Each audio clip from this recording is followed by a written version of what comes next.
Calaroga Shark Media.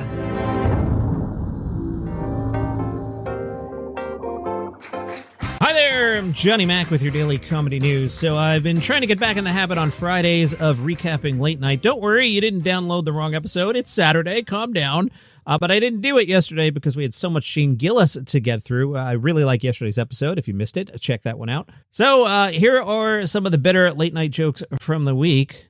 One of the topics, the Epstein files. Jimmy Fallon said, Trump said everybody move on, it's a minor issue. And people said, exactly, it's a minor issue. Oof. Fallon again, a thief in Massachusetts stole more than $100,000 worth of rare Pokemon cards. Trust me, the last thing you want to tell your cellmate is that you're in prison for jacking a Squirtle. That's pretty edgy for Jimmy Fallon, but then I thought about it more, and I could see Johnny Carson back in the day nailing that vaguely dirty punchline and mugging for the camera and getting a good laugh. Seth Meyers, a nudist group in Pittsburgh over the weekend, held its annual Balls Out bowling event where clothing is not allowed, much to the horror of Jimmy's 8th birthday party.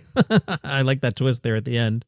More of a straight-up tag by Seth. By the way, whose idea was this? We need an idea for the next nudist event. How about a sport where you bend over in front of everyone? Fallon, they're burning the MAGA hats. People in China were like, come on, we worked so hard making them. That's very good.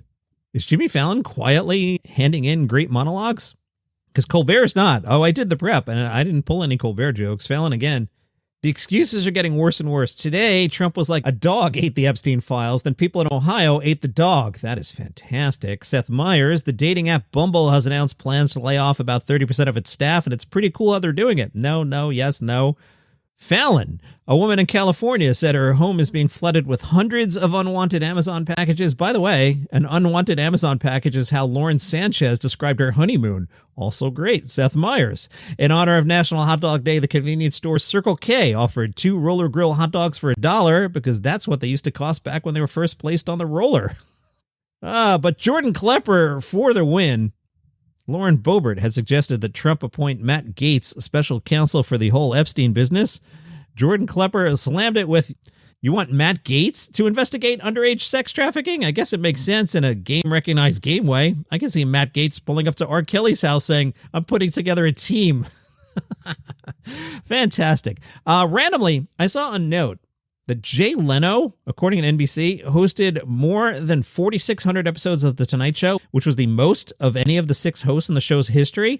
And I was like, Leno hosted more than Johnny Carson? So I looked it up. Johnny apparently hosted, quote-unquote, only 3,658 episodes. So I thought about it, and I think that's probably lazy math. Leno hosted for 22 years. Let's say he did 48 weeks a year. He might have done 50 or more, but let's call it 48. I don't remember Jay taking a lot of time off. So if for 22 years you did the show 5 days a week as opposed to 4, you would make up 1,056 shows on Johnny Carson, who for a long while did 4 days and towards the end only did 3 days. Oh, and now that I'm thinking about it more, I guess part of that would have been Jay Leno was the Monday guest host for a couple years, so that's hosting The Tonight Show. So, okay, that math does make sense, but it was very surprising. GQ has a good interview with Marc Maron. It was nice somebody asked Maron something different for a change. GQ asked Maron, in the past, you've spoken about struggling to pick out a good outfit when you're on stage filming a special. Do you feel like you dialed it in with this one? Mark's special's on HBO August 1st. Maron said, yeah, that's been a lifelong journey for me. I committed to that shirt and those pants and those boots, and I wore them quite a bit leading up to the special. There was an issue with the shirt being a little snug. When I sat down, the gaps between the buttons would pop open. But like everything kind of fell into place. I stretched it out. When I got there, the wardrobe person who was an employee at the theater solved that problem by putting snaps in between the buttons that you couldn't see, so that was resolved. There's part of my brain that seeks to be anxious and cause myself minor problems before I go in because that's just the way my brain works. It has to work against me in order for me to have a certain energy, I guess. But it wasn't there that night, and I just didn't have the usual habitual anxiety that I usually have heading into something like that. I knew the stuff. I knew the work. I felt good about the outfit, felt good about the shirt, felt good about my hair. There was no weird dumb stuff that happened that would spiral me out. It's about time that part of my brain stops trying to F with me. I've avoided medication for most of my life, but I've been taking something specifically for foundational anxiety, and maybe it was working, I don't know. But also, that theater is a big part of the special, is whatever I did up there. And that theater, the BAM Harvey, it's not in disrepair, but it's frozen in a state of decay in a way. They didn't restore it. They let it be what it is, but they maintain it, so it's got a very interesting personality. And to me, looked like a Rothko painting. And when I first saw the space, I'm like, there's no way that wall is going to be as big a part of the special as I am. I can't explain exactly why, and the DP was like, yeah, I get it. And when he was first looking at it, he's like, I'm thinking kintsugi. I'm like, I don't know what that is. And then he told me, and I looked it up. That's a Japanese order for storing broken ceramic pieces with gold. So I was able to work the lights around that in the audience, in the room, and on the rug. Then it fades up during those last two heavier bits onto the wall as sort of a reparative poetic implication. Marc Maron, Panicked, August 1st on HBO. Taylor Tomlinson told the Times of London, the hardest thing about being a woman in comedy is traveling alone on the road until you get to a certain level. It's just more dangerous. When I was 20 in these small towns and doing these weird gigs by myself, people would try to break into your hotel rooms because they know you're alone in the middle of nowhere. It's scary. Yikes. The reporter was like, what? And Taylor said, yeah, we all have those stories. She says traveling for comedy can be isolating. She's hired her younger sibling to travel on the road with her, which has helped her a lot. Dating has fallen down the list of the stuff that she's able to get to. Taylor says the idea of, it's going to happen for you. I don't know. We're all on our phones. You might have to try a little bit. I'm also on the fence about having kids. I don't know how I'd feel about that. First things first, I'd like a partner, and I think if I focus the same level of care and attention on that, it'll probably happen a little faster now that my career is in a place I'm happy with. I have to finish this tour, film this special, finish my book. Then next year, I can focus on finding a partner, I think. She's on the celebrity dating app Raya. Oh yeah, there's a whole other world out there that you and I are not part of. She says, it stinks. I mean, my last relationship was from Raya, so it does work sometimes, but I think dating is just bad across the board. It can feel uneven because there's so much information publicly available about me. If I meet somebody who I don't know anything about, it feels like they have the high ground. She talked about having more fame and money now, and she said, I'm very conscious of that. You can't go out on stage and act like, things are still really hard for me. Still having a tough time at work. No, you're not. You're doing very well, and I think you just have to come at it from a place of gratitude. It's because of everybody who buys tickets. If you're in Maui, go see Shang Wang tonight. He'll be at the Max Castle Theater.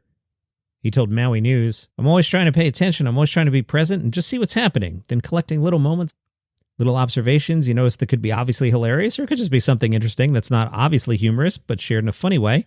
I love creating something that wasn't here before, that wasn't here yesterday. I love the process of craft. I love the idea. It's so open. It's pretty free. It's you, a microphone, and an audience. It's fine if you bomb. That's how you get better. It's always fun to do a good show, but having a good set isn't that meaningful if you don't try something new. The most rewarding thing is coming up with something new or making it better, and the process of just basically being okay with bombing. I like the idea that people can now walk out of this show to their regular lives, see these little things, and have a moment. Just a moment there to think where maybe they're not on autopilot when they're brushing their teeth. I like the idea that after this show, if people really enjoyed it, they can come across little points in their lives where they're not kind of glossed over or moving through without thinking. We can consider this moment a little bit to be present, basically. Shang Wang, Mac Castle Theater, tonight, 7 o'clock, Maui. All right, from MontclairLocal.com, we are on Gossip Corner.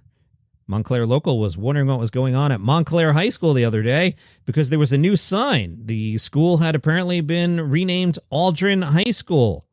Now, interesting, Buzz Aldrin is from Montclair, New Jersey, but he already has a school in town named in his honor. Susan is a Montclair resident. She was one of the first to spot the sign at around 5:45 in the morning while dropping her son off at soccer practice. She told Montclair Local, my first thought was, am I seeing things? My second thought was, how did I not know about this? Have I been living under a rock? And then I thought, we already have a Buzz Aldrin Middle School. It turns out the sign was for Adam Sandler's new movie, Roommates. The film also stars famous actress Sunny Sandler. I may have to leave the country. I'm not going to be able to take all the Sandler stuff. Speaking of leaving the country, it's Just for Laughs Montreal. Taking a look at the English language programming tonight, the cultural show at 7, the JFL live sessions at 7. Again, if you heard me rant yesterday, this website is not awesome this year. In the past, the live sessions have been album taping, so I'm going to assume that that's what that is. 8:30, a show called And Just Like That, This Is Me Now, an hour with Trana Wintour. The Nasty Show at 9:30, and probably a good 20 French shows I didn't tell you about. 10 o'clock, Dino Archie and Chris Robinson at 10, and Midnight Surprise at 11:59. This will really start to pick up once we get into the week here. This is very typical. Week 2 of the Montreal Comedy Festival is always the stronger week. Don't read anything into any of this. All right, in Belleville, Ontario, a comedian today is hoping to set the world record for most garage sales in one day. Kyle Wolven said, I'd like to go to the higher-ups in the city, all the well-connected city council-type people, and explain my idea.